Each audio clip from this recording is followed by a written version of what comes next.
Assalamualaikum warahmatullahi wabarakatuh. Perkenalkan nama saya Farah Saulia dengan NPM 2020 10107. Kelas B Administrasi Publik akan mempresentasikan mengenai public budgeting atau keuangan publik.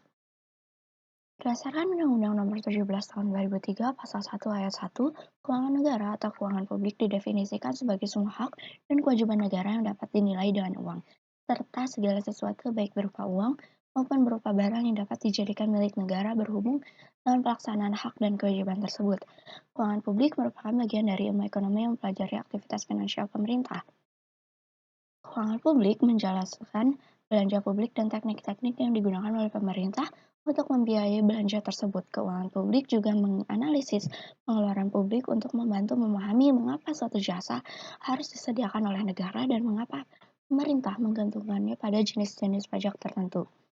Selanjutnya, menurut Undang-Undang Dasar 1945, terdapat 3 jenis penerimaan negara, yaitu yang pertama adalah penerimaan pajak, yang mana menurut Dr. Suparman Sumahamijaya menjelaskan, yaitu pajak adalah iuran wajib berupa uang atau barang yang dipungut penguasa berdasarkan norma-norma hukum yang berlaku untuk menutup biaya produksi barang atau jasa guna mencapai kesejahteraan tertentu.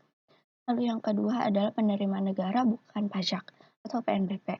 Menurut Undang-Undang Republik Indonesia Nomor 2 Tahun 2000, penerimaan negara bukan pajak adalah seluruh penerimaan pusat yang tidak berasal dari pendapatan pajakan, antara lain dari sumber daya alam, bagian pemerintah atas laba badan usaha milik negara, serta pendapatan negara bukan pajak lainnya. Yang ketiga adalah hibah, yaitu penerimaan negara atau daerah dalam bentuk devisa. Devisa yang dirupiahkan, rupiah, barang, jasa, dan atau surat berharga yang berasal dari pemerintah negara dan badan atau lembaga asing, badan atau lembaga internasional, badan atau lembaga dalam negeri, atau perseorangan yang tidak perlu dibayar kembali. Selanjutnya, sumber-sumber pendapatan negara secara umum dibagi menjadi dua, yaitu pertama pendapatan pajak, lalu yang kedua adalah pendapatan pajak. Pendapatan pajak adalah pembayaran iuran oleh rakyat kepada pemerintah yang diatur dalam undang-undang tanpa balas jasa secara langsung. Lalu pendapatan pajak adalah pendapatan negara selain dari pajak. Selanjutnya, pendapatan pajak berasal dari pajak pusat dan pajak daerah. Pajak pusat yaitu pajak yang wewenang pemajakan berada di tangan pemerintah pusat, yang mana terdapat pajak penghasilan atau PPh, pajak pertambahan nilai, pajak penjualan atas barang mewah, pajak bumi dan bangunan, bea materai, bea perolehan hak atas tanah dan bangunan, bea masuk, cukai, tembakau, dan etil alkohol beserta hasil olahannya. Lalu yang kedua adalah pajak daerah, yang mana pajak ini merupakan wewenang pemajakannya berada di tangan pemerintah daerah. Pajak daerah memiliki dua jenis, yaitu pajak yang pertama adalah pajak daerah provinsi, yang mana terdapat pajak kendaraan bermotor dan kendaraan di atas air, pajak bahan bakar kendaraan bermotor, bea balik nama kendaraan bermotor dan kendaraan di atas air, pajak serta pajak pengambilan dan pemanfaatan air bawah tanah dan air permukaan.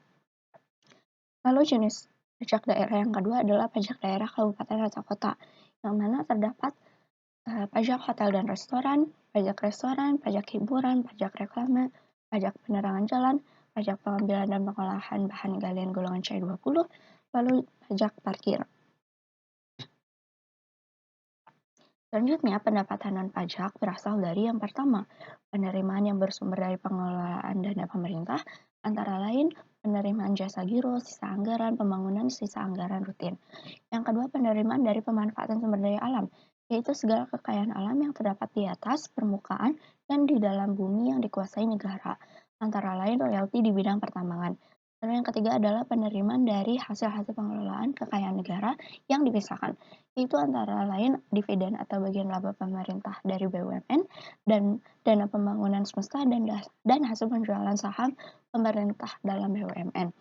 Yang keempat adalah penerimaan dari kegiatan pelayanan yang dilaksanakan pemerintah, yaitu antara lain pelayanan pendidikan, pelayanan kesehatan, pelayanan pelatihan, pemberian hak paten, merek, hak cipta, dan lain sebagainya. Yang kelima adalah penerimaan berdasarkan putusan pengadilan dan yang berasal dari pengenaan denda administrasi, yaitu antara lain lelang barang rampasan negara dan denda.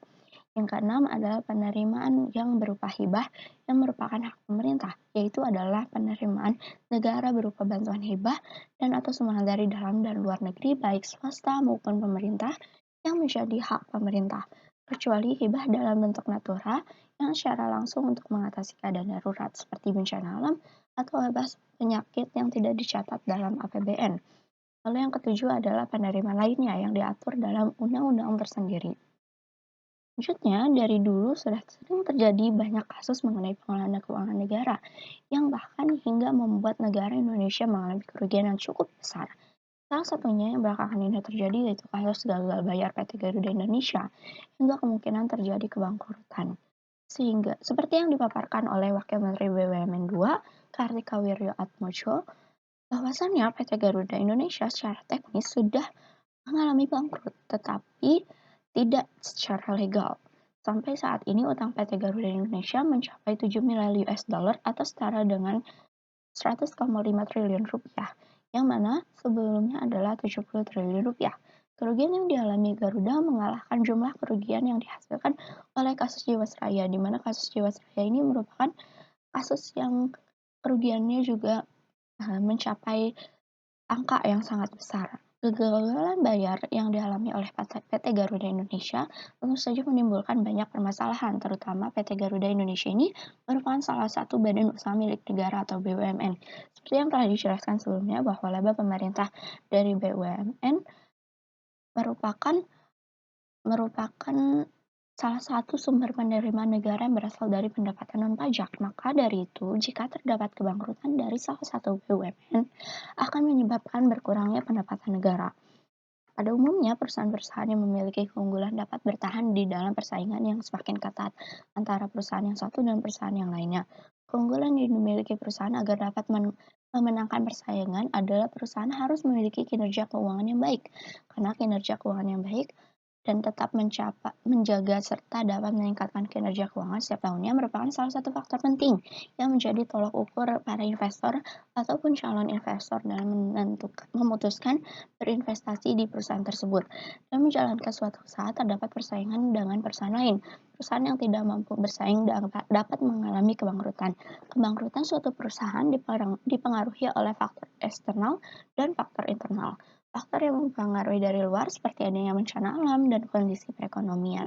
Lalu faktor internal yaitu seperti kurangnya tenaga kerja dan kurangnya kerjasama di dalam manajemen perusahaan. Kebangkrutan merupakan masalah esensial yang harus diwaspadai oleh perusahaan, karena jika perusahaan sudah terkena kesulitan keuangan atau financial distress, maka perusahaan tersebut benar-benar mengalami kegagalan usaha. Untuk itu, perusahaan harus sedini mungkin melakukan berbagai analisis, terutama analisis yang menyangkut kebangkrutan perusahaan. Dengan melakukan analisis, maka sangat bermanfaat bagi perusahaan untuk melakukan antisipasi yang dapat menghindari atau mengurangi risiko kebangkrutan tersebut. Utang PT Garuda Indonesia yang menumpuk tersebut disebabkan selain adanya pandemi COVID-19 yang menyebabkan ditutupnya penerbangan baik domestik maupun internasional, yaitu karena yang pertama adalah biaya sewa leasing cost yang terlalu mahal, di mana biaya sewa Garuda mencapai 26% atau tertinggi di dunia. Namun selanjutnya, di mana harga sewa pesawat mempertimbangkan jangka. Selanjutnya yang kedua adalah adanya indikasi praktik korupsi di internal perusahaan. Hal ini pun diakui pula oleh Erick Thohir pada hari Jumat, tanggal 5 bulan 11 2021. Lalu yang selanjutnya adalah adanya kesalahan bisnis Garuda Indonesia. Pemegang saham menilai manajemen tidak memaksimalkan ceruk pasar domestik yang potensial, padahal penerbangan masih didominasi oleh penumpang domestik. Tercatat 78% penumpang menggunakan pesawat untuk bepergian antar pulau dengan estimasi perputaran uang mencapai 1.400 triliun rupiah. Baik, sekian presentasi dari saya. Mohon maaf bila terdapat banyak kesalahan. Terima kasih atas perhatiannya. Wassalamualaikum warahmatullahi wabarakatuh.